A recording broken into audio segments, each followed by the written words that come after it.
পশ্চিমবঙ্গের একটি ছোট গ্রাম, নাম শালবনী। চারদিকে ঘন জঙ্গল, বড় বড় শাল গাছ, আর গ্রামের একদম শেষ প্রান্তে একটি পুরনো শ্মশান। দিনের বেলায়ও মানুষ খুব একটা ওদিকে যায় না, আর রাতে তো কেউই না। গ্রামের মানুষদের মধ্যে একটা কথা প্রচলিত ছিল, শ্মশানের পাশের বাড়িটা অভিশপ্ত। কিন্তু সেই বাড়িতে কে থাকে, কেন থাকে, এটা কেউ ঠিকমতো জানত না। একদিন শহর থেকে একজন যুবক সেই গ্রামে এলো। তার নাম অর্ণব, বয়স প্রায় 28 বছর, পেশায় একজন ইউটিউবার। সে বিভিন্ন রহস্যময় জায়গায় গিয়ে ভিডিও বানায়। অর্ণবের ইউটিউব চ্যানেলের নাম ছিল ডার্ক বেঙ্গল স্টোরিজ। তার লক্ষ্য ছিল ভূতের গল্প, রহস্যময় জায়গা, পরিত্যক্ত বাড়ি, এসব নিয়ে ভিডিও বানানো। একদিন ইন্টারনেটে ঘাটাঘাটি করতে গিয়ে সে একটি পুরনো ফোরামে পড়ল শালবনী গ্রামের সেই রহস্যময় বাড়ির গল্প। সেখানে লেখা ছিল, গ্রামের শেষ প্রান্তে শ্মশানের পাশে একটি বাড়ি আছে। রাত হলে বাড়ির ভেতর আলো জ্বলে, অথচ সেখানে কেউ থাকে না। এই কথাটা পড়েই অর্ণবের মাথায় একটাই চিন্তা এলো, এই জায়গাটা নিয়ে ভিডিও বানালে নিশ্চয়ই ভাইরাল হবে। পরের দিনই সে ক্যামেরা, ট্রাইপড আর ব্যাগ গুছিয়ে রওনা দিল শালবনীর দিকে। দুপুর নাগাদ সে গ্রামে পৌঁছালে। গ্রামটা খুব শান্ত, কাঁচা রাস্তা, ছোট ছোট বাড়ি, চারদিকে গাছপালা। অর্ণব প্রথমে একটা চায়ের দোকানে ঢুকল। দোকানে বসেছিল কয়েকজন গ্রামবাসী। তারা সবাই অর্ণবকে কৌতূহল নিয়ে দেখছিল। অর্ণব হাসি মুখে বলল, কাকু, এখানে কি শ্মশানের পাশে একটা পুরনো বাড়ি আছে? প্রশ্নটা শুনতেই দোকানের ভেতরের পরিবেশ বদলে গেল।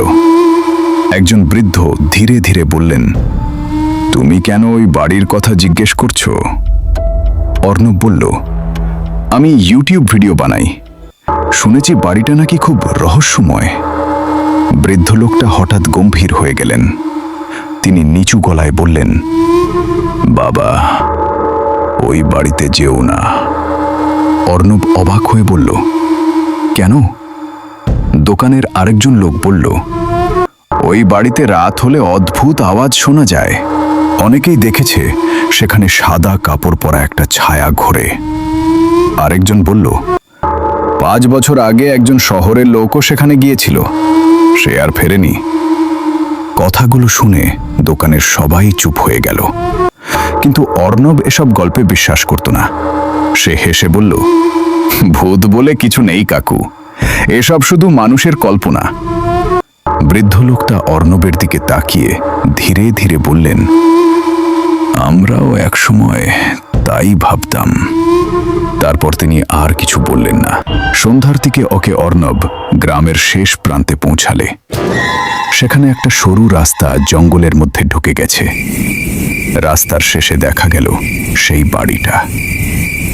বাড়িটা 2 তলা, পুরোটা ভাঙাচোরা, জানলার কাচ ভাঙা, দেয়ালে শ্যাওলা পড়েছে। আর বাড়িটার ঠিক পাশেই শ্মশান। 2-1টা পোড়া কাঠ এখনো পড়ে আছে। সন্ধ্যার আলো ধীরে ধীরে অন্ধকারে বদলে যাচ্ছে। অর্ণব ক্যামেরা অন করল। সে ক্যামেরার সামনে দাঁড়িয়ে বলল, বন্ধুরা, আজ আমি এসেছি পশ্চিমবঙ্গের এক রহস্যময় গ্রাম শালবনীতে। আমার পেছনে যে বাড়িটা দেখছেন, গ্রামের মানুষ বলে এই বাড়ি নাকি অভিশপ্ত। ক্যামেরা নিয়ে সে বাড়ির ভেতরে ঢুকল। ভেতরে ঢুকতেই একটা ঠান্ডা বাতাস লাগলো তার শরীরে। মনে হচ্ছিল বাড়িটার ভেতরের তাপমাত্রা বাইরের থেকে অনেক কম। ঘরের ভেতর অন্ধকার, দেয়ালে মাকড়সার জাল।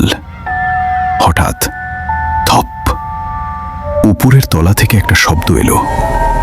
অর্ণব থমকে গেল। সে ক্যামেরা তুলে সিঁড়ির দিকে তাকালো, কিন্তু সেখানে কেউ নেই। সে নিজেই নিজেকে বলল, হয়তো ইঁদুর বা বিড়াল। সে ধীরে ধীরে সিঁড়ি দিয়ে ওপরে উঠতে লাগলো। প্রতিটা ধাপ যেন কর্মর শব্দ করছে। উপরে উঠে সে একটা ঘরের সামনে দাঁড়ালো। ঘরের দরজা আধ খোলা, ভেতর থেকে হালকা একটা গন্ধ আসছে। মনে হচ্ছে যেন অনেক দিন ধরে কেউ এখানে কিছু পুড়িয়েছে। অর্ণব দরজাটা ঠেলে খুলল। ঘরের ভেতরে একটা পুরনো আয়না দাঁড়িয়ে আছে। আয়নাটা ধুলোয় ভরা। অর্ণব ক্যামেরা নিয়ে আয়নার সামনে দাঁড়ালো। ঠিক তখনই সে দেখল আয়নার ভেতরে তার পেছনে আরেকটা ছায়া দাঁড়িয়ে আছে।